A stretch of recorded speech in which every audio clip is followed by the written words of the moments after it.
Syederalun, TNI Manunggal Membangun Desa atau TMMD ke-98 kembali menyasar pembangunan daerah tertinggal.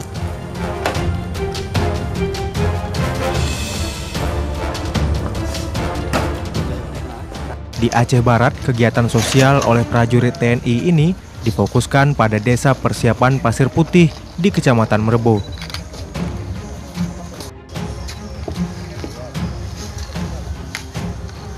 Desa dengan jumlah penduduk 500 jiwa ini merupakan daerah bekas konflik dan cukup tertinggal dibanding desa lainnya. Melalui Pak Kecil, kemudian disalurkan lewat Babinsa, kemudian kita salurkan dari bawah, yaitu Pak Camat sampai ke Bupati. Sehingga Bupati itu memberikan program ini kepada Pak Dandim, dalam hal ini Dandim Aceh Barat.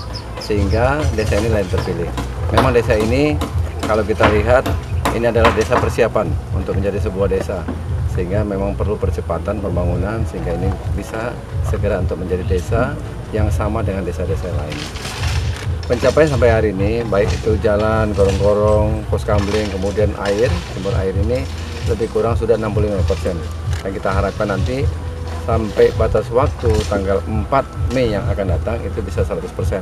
Dan kita rencanakan nanti Panglima Kodam Iskandar Muda akan memberikan penyelesaian proyek ini kepada pemerintah daerah pada tanggal tersebut.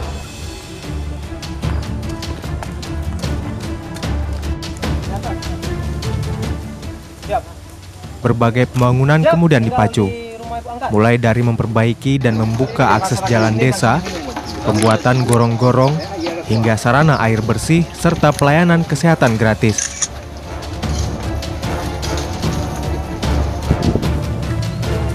Dengan melibatkan seratusan prajurit, berbagai program ini ditargetkan selesai 5 Mei 2017. Pada akhirnya, Desa Persiapan Pasir Putih diharapkan menjadi desa yang setara dengan desa lainnya.